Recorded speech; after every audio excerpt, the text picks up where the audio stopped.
안녕하세요. 오늘도 서현살롱을 찾아주셔서 감사합니다. 60대 중반의 여성입니다. 제 입으로 내 자신을 여성이라고 소개하려니 기분이 참 묘하네요. 21의 시집와 이날이 때까지 누구누구의 아내, 누구누구의 엄마로 살아왔고 요즘은 손주 녀석이 할머니로 불리고 살다 보니 제 자신이 여자라는 사실조차 잊고 살았습니다. 어쩌면 어느 순간부터 여자로서의 내 삶은 내 것이 아니라는 생각을 했는지도 모르겠네요. 부모복 없는 사람은 남편복도 없다고 하죠. 제가 바로 그런 더러운 팔자를 타고난 것 같아요. 저는 시골 깡촌에서 나고 자랐어요. 제 부모님은 가난한 시골 살림에 원치 않던 막내딸인 제가 태어나자 돌도 되기 전에 건너마을에 사는 아들만 내리 다섯인 집에 보내셨어요. 딸 없는 집에 시집갔으니 사랑도 많이 받고 자랐겠다 생각하겠지만 실상은 그 집 식모로 갔다고 봐도 무방할 겁니다. 학교도 안 보내고 집안 살림을 시킬 정도로 고약한 사람들이었거든요. 그러다 동네 성당에 새로 부임한 젊은 신부님이 한 달가량 집에 찾아와서 설득을 하신 끝에 남들처럼 학교에 갈 수 있었습니다. 하지만 학교에 보내준 대신 잠자는 시간을 줄여 집안일을 해야 했죠. 몸은 고되지만 그래도 신부님이 사주신 공책과 연필을 가지고 학교에 가는 게 그렇게 좋을 수가 없었어요. 그래서 공부도 열심히 했죠. 하지만 중학교 졸업을 얼마 앞두고 신부님이 다른 교구로 떠나게 되면서 제 학업은 멈추게 되었어요. 학교 대신 공장에 나가 돈을 벌어야 했죠. 제가 21살에 이른 결혼을 했던 것도 지긋지긋한 집에서 하루라도 빨리 탈출하고 싶어서였어요. 그런데 그 결정이 오히려 제 발목을 잡을 줄 누가 알았겠어요. 남편은 아내와 사별하고 외아들을 홀로 키우고 있었는데 양조장을 해서 돈이 꽤 있는 부모 덕분에 변변한 직장 없이도 먹고 살 걱정 않고 사는 사람이었어요. 저를 키워주신 양부모님들은 돈 있는 집에 저를 시집 보내 덕을 좀 보려고 결혼을 서두르셨어요. 세간의 사육관 평판이 안 좋다는 걸 알면서도 말이죠. 남편은 결혼식 날부터 제게 손찌검을 해댔고 결혼기간 내내 집에 돈 한 푼 벌어다 주지 않았어요. 거기다 여자 문제로 저를 힘들게 했죠. 두 집 살림을 하며 기껏해야 한 달에 한두 번 집에 들어오던 남편은 저에게 좋은 남편은 아니었어요. 집을 뛰쳐나가고 싶다는 생각을 하루에도 12번은 했지만 홀로 남겨진 아이를 생각하면 불쌍해서 도저히 그럴 수 없었어요. 비록 내 배로 낳지는 않았어도 저를 엄마라고 부르며 따르는 아이를 어떻게 버리고 가겠어요. 말 그대로 애 때문에 참고 살았죠. 다행히 아들은 제 아빠와는 달리 제게 살갑게 굴었어요. 엄마 사랑을 못 받고 자라서 그런가 제게 사랑을 받으려 노력하는 아이가 안쓰럽고 애처로울 정도로요. 남편이 집에 오는 한 달에 한두 번 폭풍 같은 날들을 제외하곤 아들과 저는 여느 집 모자처럼 단란한 시간을 보낼 수 있었어요. 비록 시댁에서 생활비를 보내주시긴 했지만 평생 그렇게 살 수는 없을 것 같아서 저는 집에 일거리를 가져다 부업을 하게 되었어요. 부업이라고 해봐야 나물 뜯어다 말리고 양말 포장이며 봉투 붙이는 소일거리에 불과했지만 그렇게라도 돈을 모아 비상금을 만들어야겠다는 생각을 했거든요. 당시 노름에 빠져있던 남편이 시댁 문전 옥답을 곶감 빼먹듯 하나 둘 팔아먹는 걸 보며 위기를 느꼈거든요. 아니나 다를까 제가 시집 온 지 5년도 안 돼서 남편은 그 많던 시댁 재산을 싸그리 거덜내고 말았고 그동안 시댁에서 먼저 받던 생활비는 뚝 끊어지고 말았어요. 거기다 아들 자식 때문에 하루아침에 길바닥에 나앉게 된 시부모님까지 제가 부양하게 되었죠. 아버님은 화병으로 쓰러지셔서 이듬해 세상을 떠나셨고 어머님은 현실을 받아들이지 못한 채 여전히 있는 집 마나님 행세를 하며 없는 살림을 깎아먹고 사셨어요. 어머님, 이 옷감은 다 뭐예요? 이 비싼 걸 어디서 가져오셨어요? 철이 바뀌었으니 새 옷을 좀 만들어 입어야 하지 않겠니? 대놓고 옷감 받아 쓰는 집에서 특별히 외상으로 사온 거다. 너도 한번 만져봐라. 이게 일제 실크라는데 감촉이 얼마나 좋은지 몰라. 내일 당장 양장점에 들러서 투피스 좀 해 입어야겠다. 애미 너도 한번 해주랴. 어머님, 저희 형편에 일제 실크가 웬 말이에요. 이리 주세요. 제가 가서 무르고 올게요. 당장 먹고 살 돈도 없는데 이런 데 쓸 돈이 어딨다고 매번 이러세요. 제발 정신 좀 차리세요, 어머님. 애 육성 회비도 못 내서 쩔쩔매는 거 아시면서 어쩜 이러시냐고요. 저 정말 힘들어요, 어머님. 서러운 마음에 눈물까지 뽑고 나면 그때는 조금 정신을 차리시는 것 같았어요. 하지만 얼마 지나지 않아 가게에서 외상 과일이며 고기를 떼어 오시곤 나 몰라라 하기 일쑤였죠. 그 뒷감당은 늘 제 몫이었어요. 소일거리로 버는 돈으로는 턱없이 부족해서 아이를 어머니께 맡기고 파출 일도 나가고 식당 일도 나가며 하루 벌어 하루 사는 생활을 했어요. 그러던 어느 날이었어요. 일을 마치고 지친 몸으로 집에 돌아왔더니 남편이 와 있더군요. 어머님은 어디서 났는지 고깃국까지 끓여서 남편한테 먹이고 있었어요. 남편은 딱 봐도 노름판에서 몇 날 며칠을 뭉개다 온 사람 티가 났어요. 덥수룩한 수염에 와이셔츠 칼하며 손목 시접에 때가 잔뜩 끼어 있었죠. 며칠 굶은 사람처럼 허겁지겁 국에 밥을 말아먹은 남편은 상에 숟가락을 놓기가 무섭게 안방 서랍을 뒤지기 시작했어요. 남편이 눈에 불을 켜고 찾아댄 건 바로 땅 문서였어요. 제가 시집올 때 아버님이 제게 주신 땅이었죠. 아버님이 남편 몰래 간직하라고 하셔서 늘 서랍 깊숙이 넣어두었는데 남편이 그걸 어찌 알고 찾으러 온 거였어요. 온 안방을 다 뒤집어도 안 나오자 남편은 제 멱살을 쥐고 땅 문서 내놓으라고 윽박질렀어요. 이미 팔아 쓰고 없다고 말해도 믿지 않고 제게 땅 문서 내놓으라고, 안 그럼 집에 불을 질러 버리겠다고 난리를 치더군요. 저도 이판사판이다 싶어 소리쳤어요. 그래요. 어디 불 질러 보세요.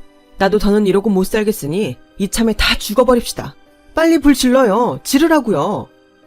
목에 핏대까지 세우며 악을 쓰는 저를 보자 남편은 당황한 표정이었어요. 저를 평생 자기 앞에서 고분고분 살 줄 알았던 쑥맥으로 알았을 테니 놀라기도 했겠죠. 그렇게 온 집안을 뒤엎은 남편은 다시 집을 나갔어요.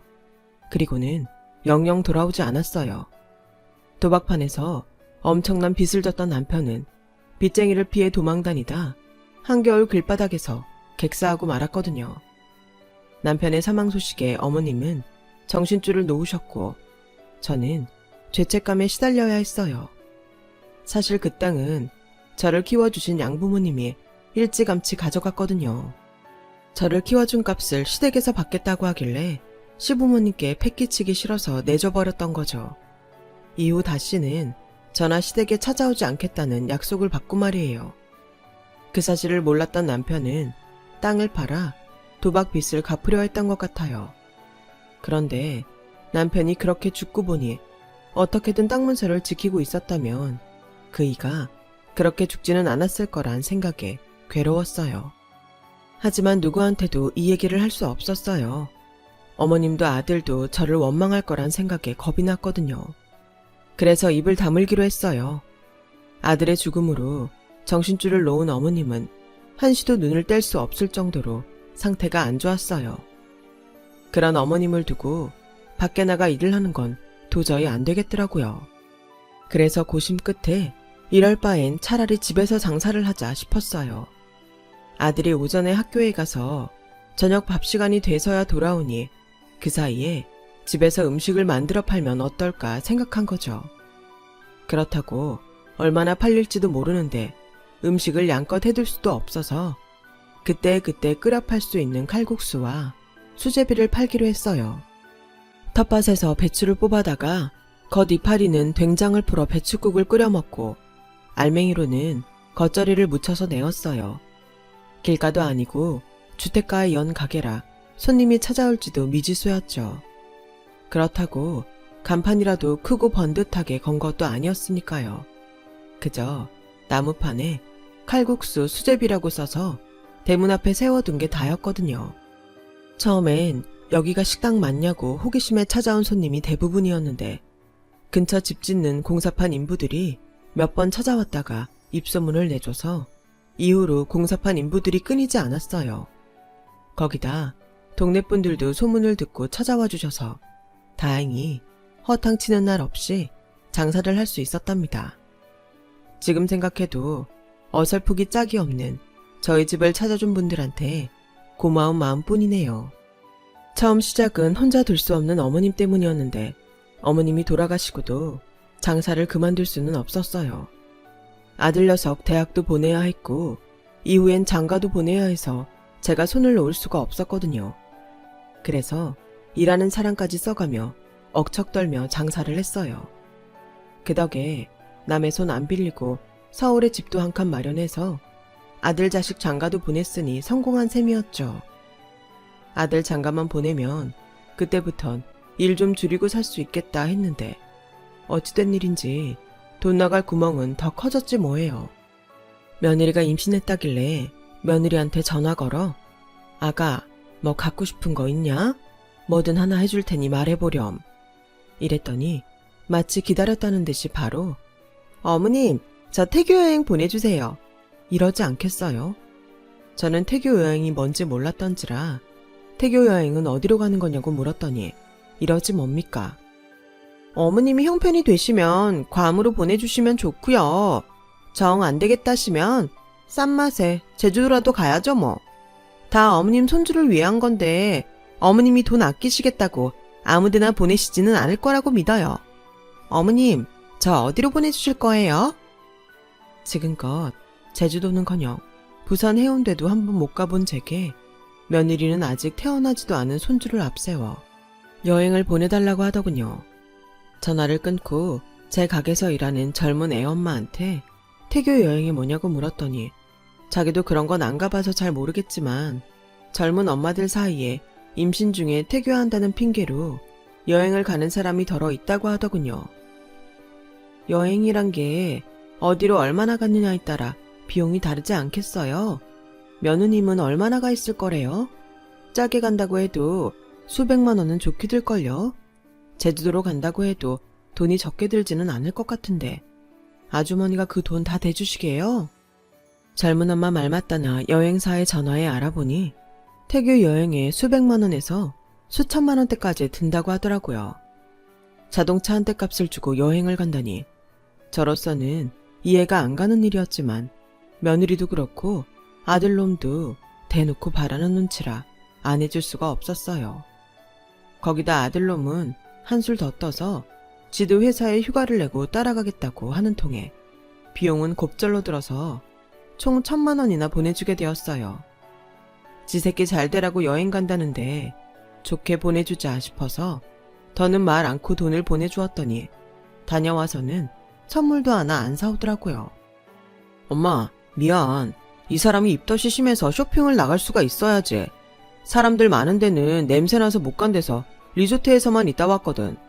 사실 선물이라고 해봐야 냉장고에 붙이는 마그네틱이 고작일 텐데 엄마는 그런 거 필요 없잖아. 애초에 선물을 바랬던 건 아니지만 아들 녀석 말에 내심 서운했어요. 그런데 같이 일하는 젊은 엄마가 보내준 며느리 SNS를 보니 괌으로 태교 여행 가서 샀다며 옷이며 향수, 가방까지 한가득이더라고요.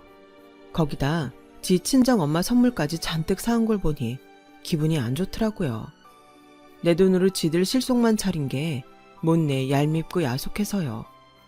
이런 제 모습을 보고 젊은 엄마는 원래 딸들은 엄마를 잘 챙겨도 아들은 안 그러더라며 위로를 했지만 그 말이 좀처럼 위로로 들리지 않았어요.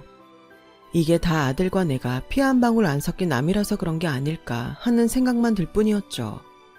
어차피 지난 일 야속해하면 뭐하나 싶어서 잊고 지내고 있었는데 이번엔 손주 녀석이 태어나면 산후조리를 해야지 하는데 지 장모는 일 때문에 바빠서 못 봐준다고 산후조리원에 들어가야 한다지 뭐예요. 그것도 자리가 없어서 포기하고 있다가 갑자기 자리가 나서 당장 돈을 보내야 한다고 맡겨놓은 돈 받아가듯 500만 원을 보내라고 하더군요. 뭐가 그리 비싸냐고 물었더니 2주치 기본 비용에 산모 마사지와 영양제, 그 밖에 프리미엄 코스를 추가했더니 그렇게 됐다고 했어요. 정 돈 주기 싫으면 엄마가 직접 와서 산후조리를 해주던가. 근데 엄마가 2주나 장사 쉴 수 있어? 2주 벌어들이는 수입 생각하면 그게 그걸 텐데 괜히 엄마까지 고생할 필요 없이 돈으로 보내주는 게 낫지. 다 엄마 생각해서 하는 소리야. 고양이 쥐 생각해주는 아들놈 말에 기가 찼지만 어쩌겠어요. 자식한테 못 이기는 척 할밖에요. 그래서 보내주었죠. 애만 낳으면 돈 들어갈 일도 줄겠다 생각했는데 그 후로도 아들과 며느리인 수시로 돈 보내달라는 연락을 했어요. 손주가 태어나서 며느리가 일 못하니 생활비를 보태달라질 않나.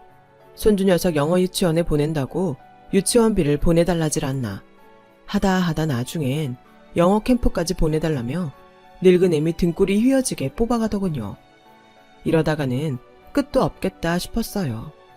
그러던 와중에 30년 가까이 밀가루 반죽을 해대며 식당 일을 하느라 손에 류마티스 관절이 심해져서 더는 일을 할 수가 없게 되었지 뭐예요. 그래, 아들 녀석한테 엄마가 일을 할 수 없어서 가게 문을 닫았다고 했더니 펄펄 뛰면서 그럼 자기 아들 유학비는 어쩌냐며 남의 집 파출이라도 나가서 돈 벌라고 닥달하다군요. 참다 못해 그동안 참았던 말들을 아들한테 대놓고 쏟아 부었습니다. 이 썩을 놈아, 니놈 눈엔 내가 네 집 종년으로 보이냐? 이날이 때까지 너 키우느라 허리가 휠판인데 고마워하지를 못할 망정 니의 교육까지 나한테 떠넘기려 들어. 내가 너한테 무슨 죄를 졌길래 나한테 이러는 거냐? 입 있으면 말 좀 해봐. 그러자 아들놈 입에서 뜻밖의 말이 흘러나왔지 뭐예요. 엄마 때문에 우리 아빠가 죽었잖아. 엄마가 그 땅 문서만 가지고 있었어도 우리 아빠 길에서 비명 행사하진 않았을 거라고. 내 아빠 죽였으면 자식이 나한테 그에 대한 죗값은 치러야 할 거 아니야. 그깟 돈 몇 푼 해주는 게 뭐가 그렇게 아까워서 이 난리냐고. 더는 엄마랑 말하기 싫으니까 당장 내 아빠 살려내든가 아니면 나가서 돈이라도 벌어오라고. 지금까지 아들 녀석이 철이 없어서 나한테 이러는 줄 알았는데 알고 보니 제 아빠 일은 복수를 했던 거더라고요. 오랜 시간 부모 자식 간으로 살면서 어쩌면 그런 마음을 감추고 살았는지 소름이 끼치고 겁이 났어요. 애초에 그 땅은 시아버지가 나한테 주신 땅이었기에 미안한 마음을 가질 이유는 없었지만 그래도 남편이 땅 문서 때문에 사라진 건 사실이라서 아들 녀석 앞에 당당할 수는 없었어요. 그 녀석한테 나는 지 아빠 죽인 원수일 뿐일 테니까요. 그놈의 땅 문서가 뭐라고 내 인생을 이리도 힘들게 하나 싶어 며칠을 자리 보전하고 누워 끙끙 앓았어요. 마음은 차라리 이렇게 죽어버리면 좋겠다 싶었는데 그래도 살겠다고 배에서 꼬르륵 소리가 나지 뭐예요. 그래도 무거운 몸을 일으켜 밥을 안 치고 텃밭에서 호박을 따다 된장찌개를 끓였어요. 살아있는 이상 어떻게든 살아야겠다는 생각에 밥을 한 그릇 해치우고 그 길로 인력사무소에 나가 일자리를 알아보았어요. 손주름 유학비 때문이 아니라 내 살 길 찾아 일을 구했던 거예요. 나이가 있어서 쉬운 일은 없다면서 연세 많은 노인댁 살림을 맡아줄 사람이 필요한데 해보겠냐고 하더군요. 당장 가릴 처지가 아니라서 하겠다고 하곤 집으로 돌아왔어요. 다음날 그 집에 가서 면접을 봤더니 출퇴근할 사람을 찾는 게 아니라 입주 도우미를 찾는 거라고 하더군요. 문제는 그 집에 어르신 하나뿐이라 단둘이 한 집에 사는 게 아무래도 마음에 걸렸어요. 나이가 많다고는 해도 한 집에 남녀가 함께 살아야 하는 거니까요. 얘기를 들어보니 아내는 10수년 전에 죽고 하나뿐인 아들 내외는 외국에 살고 있다고 하더라고요. 다 늙어 자식한테 부모 부양하란 말을 하기 싫어 사람을 들이려 한다고요. 비록 머리를 하얗게 세고 어깨도 구부정한 노인이었지만 말씨며 행동이 점잖은 게 허튼 짓을 할 사람 같지는 않아 보였어요. 그래서 하겠다고 해버렸죠. 일단 살고 있는 집을 정리해야 하니 3일만 기다려달라고 하곤 나왔어요. 집에 돌아와 집 청소를 하고 가스며 수도까지 끊어놓고 옷가방 하나 챙겨 일하기로 한 집으로 들어왔죠. 젊은 시절 독일 유학까지 다녀온 어르신은 서울에서 대학 교수로 살다가 정년 퇴임 이후 홀로 고향집에 내려와 살고 있었어요. 가끔 제자들이 다녀가기는 하지만 그 외에는 손님도 거의 없는 집이라 말 그대로 살림만 살면 되는 집이었죠. 어차피 나 혼자 살아도 하루 세끼 밥은 해먹어야 되는데 거기에 숟가락 하나 더 올린다 생각하면 일도 아니었어요. 집을 어지르는 사람도 없으니 집 청소도 어려울 게 없었고요. 그 집 어른은 발걸음도 조용한 분으로 식사 후에는 홍차를 마시며 서재에서 책을 읽곤 했어요. 날씨가 좋으면 마당에 나가 산책을 하거나 낡은 LP판을 틀고 창밖 풍경을 바라보며 클래식 음악을 듣는 게 낙인 사람이었죠. 여러모로 손 안 가는 편한 분이었지만 딱 하나, TV 드라마를 볼 때 눈치가 보인다는 단점이 있었어요. 절간처럼 조용한 집에서 TV를 틀려니 나도 모르게 눈치를 살피게 됐거든요. 집에 가서 TV를 가져올까 몇 번을 고민할 정도였죠. 그날도 들릴동 말동 소리를 낮춰 일일 드라마를 보고 있는데 그날따라 재미있는 장면이 많이 나와서 나도 모르게 깔깔대며 웃었지 뭐예요. 한참을 웃고 쉬고를 반복하며 드라마 시청을 하고 있는데 옆에서 낮은 웃음소리가 들리더라고요. 고개를 돌려봤더니 어르신이 소파 옆에 서서 TV를 보며 피식피식 웃고 서 있었어요. 그러지 마시고 앉아서 같이 보세요. 잠시 머뭇거리던 어르신은 소파에 앉아 함께 드라마 시청을 했어요. 중간에 소리가 잘 안 들린다며 소리를 좀 키우라길래 소리까지 키우고 모처럼 제대로 드라마를 봤네요. 그날 이후 어르신과 저는 함께 드라마 시청을 하곤 했어요. 어르신은 전체 내용이 어떻게 되냐고 묻기도 하시고 그럴 때면 저는 신이 나서 내용을 설명해 드리곤 했어요. 저 애가 나쁜 년이에요. 본처를 내쫓고 안방까지 차지하고는 시부모 재산까지 털어먹으려고 저런다니까요. 아, 여자 보는 눈도 없지. 애초에 저런 걸 왜 들여가지고.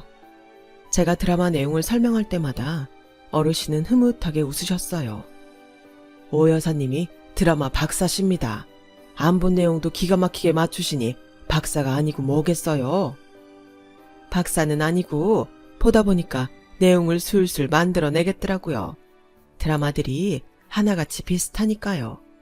나쁜 놈 벌 받고 착한 놈은 결국엔 복을 받는 내용이거든요. 우리 인생도 그러면 얼마나 좋겠어요. 그렇지 않으니 드라마에 빠져 살죠. 에휴, 박복한 팔자 드라마 보는 낙이 아니면 무슨 낙이 있을까요? 어르신이 편해져서일까요? 그날 저도 모르게 지난 세월 얘기를 주절주절 늘어놓고 말았어요. 부모님한테 버림받았던 얘기며 도박에 미쳐 시댁 재산 거덜내고 객사한 남편 얘기, 내가 제 아빠 죽인 거라고 평생 내 등골 빼먹는 아들 얘기까지 몇 시간을 울고 짜며 떠들었어요. 그 얘기를 잠자코 들어주시던 어른은 제게 더는 과거에 발목 잡혀 살지 말고 이제라도 제 인생을 살라고 하시더라고요. 배우고 싶은 게 있으면 배우고 먹고 싶은 게 있으면 참지 말고 먹으라고요. 인생이 길어 보여도 세상 떠나는 건 한순간이니까 후회 없이 살라고 말이죠. 말이 쉽지 그게 가능해요? 애초에 돈이 없어서 남의 집 일하러 온 판인데 놀고 즐길 돈이 어딨어요. 다 팔자 좋은 소리죠. 어르신은 그러고 사셔도 되겠네요. 돈도 많겠다. 잘난 아드님도 외국에 있겠다. 한 번씩 휑하니 아들 보러 외국에 나가셔도 되고요. 안 그래요? 그러자 어르신이 씁쓸한 미소를 지으며 그러시더라고요. 아내도 아들도 앞서 보내고 혼자 남은 노인네가 좋을 게 뭐 있습니까? 드라마 보는 낙으로 사는 건 오 여사님이나 저나 매일 반인걸요. 외국에 있다던 아들 내외는 몇 년 전 교통사고로 세상을 떠났고 슬아의 자식이 없던 터라 어르신한테 가족은 아무도 남지 않은 상황이었어요. 주변에 초라한 말년을 보내는 걸 보이기 싫어 아들의 죽음도 숨기고 살고 있었던 거예요.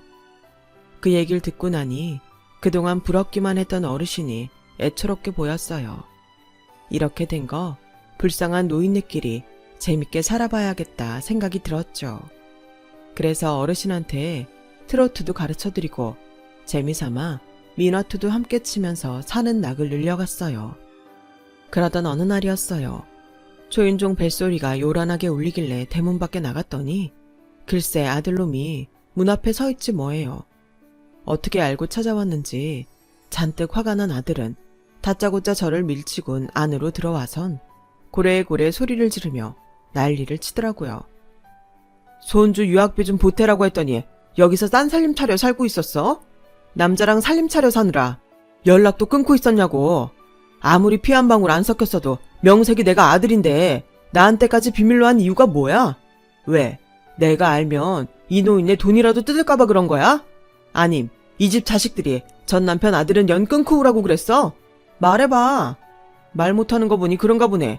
이봐요 영감님, 우리 엄마 데려갈 거면 나한테 위자료 제대로 줘야 할 거야. 우리 엄마가 말이에요, 내 아빠를 죽인 사람이거든요. 그러니까 데려갈 거면 내 아빠 잡아먹은 위자료 주고 데려가라고요. 안 그럼 나 가만 안 있을 겁니다. 그때 저는 난생 처음 아들의 뺨을 때렸어요. 돈 내놓으라고 악을 쓰는 아들놈을 더는 참아줄 수 없었거든요. 내가 너한테 뭘 그리 잘못했냐? 내가 네 아빠를 죽였다고? 네가 봤더냐 내가 죽이는 거? 그 땅 문서는 네 할아버지가 나한테 준 땅이었다. 도박에 빠져서 자식도 안 돌보고 천하의 개망나니로 사는 네 아빠랑 결혼해줘서 고맙다고 나한테 준 땅이라고. 그런데 내가 왜 네 아빠한테 그 땅을 줘야 되는 거냐? 땅 문서 안 줘서 네 아빠가 죽었다고? 웃기는 소리 하지 마라. 네 아빠는 그 땅 문서 있었으면 그것마저 노름판에서 털어먹고 똑같이 길바닥에서 죽었을 거다. 그런 애비 밑에서 사는 네가 불쌍해서 도망치고 싶은 거 꾹 참고 살았는데 넌 고작 이 엄마를 굴려 편히 먹고 살 궁리밖에 더 했더냐? 너 결혼할 때 아파트 해달라고 나한테 편지 보냈던 거 기억하지? 구구절절하게 앞으로 엄마 모시고 효도할 테니 신혼집 좀 장만해달라고 그렇게 알랑방구를 끼더니 지금껏 네가 나한테 효도한 게 뭐 있냐? 네 섹시 애 가졌다고 태교 여행 가게 돈 대달라고 문자 보냈을 때도 네가 뭐라고 했더냐? 예쁜 손자 낳아서 엄마 모시고 살겠다고 했냐 안 했냐? 네 자식 영어 유치원 보낼 때도 니네 차 바꿀 때도 매번 이놈이 공수표 날린 문자만 해도 수십 개다. 내가 하도 억울해서 지금껏 하나도 안 지우고 다 가지고 있어. 그중에 니놈이 지킨 약속이 하나만 있어도 내가 이렇게 분하진 않는다. 그래놓고 이제 와서 뭐? 위자료? 이 천하의 배은망덕한 놈아. 네가 그러고도 인간이냐? 그래서 나도 더는 네 엄마 안 할란다. 그러니 그동안 가져간 내 아파트, 내 차, 태교 여행 간다고 받아간 돈, 네 아들 영어 유치원비까지 몽땅 다 가져오거라. 내가 전 재산 다 쏟아 부어서라도 우리나라에서 제일 비싼 변호사 사서 끝까지 싸워볼 테니 각오하는 게 좋을 거다. 그러니 이 집에서 떠들지 말고 당장 내 눈앞에서 사라져. 악을 쓰고 열변을 토하는데도 아들은 눈 하나 깜짝 안 했어요. 엄마, 뭘 좀 알고 떠드세요. 무식해서 뭘 모르시나 본데 자식한테 이미 증여한 돈은 못 돌려받아요. 소송을 걸려거든 주기 전에 했어야죠. 대신 엄마가 죽으면 그 재산은 주기 싫어도 자식한테 간다는 것만 알고 계세요. 유류분 반환 청구권이라는 게 있거든요. 몰랐죠? 난 그냥 손 놓고 있다가 엄마 죽으면 그 재산 받을 수 있다고요. 뭘 알아야 대화를 하지. 그러자 지금껏 잠자코 있던 어르신이 나직한 목소리로 말씀하셨어요. 젊은 친구가 모친 재산 뺏으려고 꽤나 공부를 한 모양이구만. 자네가 말한 내용이 바로 민법 556조 조항이라네. 알고 있었나? 수증자가 증여자에 대하여 부양의 의무가 있는 경우에 하나요. 수증자가 이를 행하지 않는 경우 증여자는 증여를 해지할 수 있다는 내용일세. 자네 말대로 이미 이행한 부분에 대해서는 해제의 효력이 미치지 않는다고는 하나 예외도 있네. 자네와 자네 모친의 경우처럼 효도를 하겠다는 구체적인 사항이 명시된 증거가 있다면 가능하다는 얘기야. 듣자 하니 자네 모친은 자네가 보낸 편지와 문자를 가지고 있는 듯하니 소송을 통해 돌려받을 수 있다는 걸세. 내 비록 변호사는 아니지만 수십 년간 법학과 교수로 재직한 경험상 자네는 그동안 모친한테 받은 아파트와 돈을 반환해야 하는 게 확실하네. 자네 모친이 원한다면 내 제자들 중 실력 있는 변호사들을 골라 추천할 의향이 있네. 그러니 소장이 도달할 때까지 집에서 기다리게나. 어르신의 말에 아들놈은 얼굴이 하얗게 질려서는 아무 말도 못하고 그대로 돌아갔어요. 그리고 얼마 뒤 어르신의 제자라는 변호사가 찾아와 소송을 진행해주겠다며 제가 가지고 있던 아들의 편지와 문자를 받아갔어요. 이후 아들놈과 며느리가 찾아와 손이 발휘되게 빌며 소송을 취하해달라고 애원했지만 저는 거절했습니다. 엄마가 돼서는 어쩜 그리 야박할 수 있냐고 해도 어쩔 수 없었어요. 그동안 제가 아들 내외한테 쏟아부은 희생과 정성이 다 부질없다는 걸 알게 됐으니까요. 소송을 통해 다는 아니었지만 상당 금액을 돌려받은 저는 어르신 말대로 내 자신을 위해 살고 있습니다. 아들은 내가 죽으면 어차피 자기한테 돌아올 돈이라 믿고 제가 하루빨리 죽기를 바라겠지만 저는 끝까지 아들놈한테 10원 한 장 남겨줄 생각이 없습니다. 죽는 그 순간까지 깡그리 다 쓰고 갈 생각이니까요. 저는 더 이상 누구누구의 아내도 아니고 누구누구의 엄마도 아니고 누구의 할머니도 아닌 오말쑥으로 당당하게 살아갈 겁니다. 여러분도 이제부터라도 자기 자신을 아끼며 살아가시길 바랍니다. 지금까지 제 사연을 들어주셔서 감사합니다. 여러분, 사연 댓글에 응원과 현명한 조언 부탁드려요. 좋아요와 구독은 저에게 큰 힘이 됩니다. 오늘도 좋은 일 가득하세요.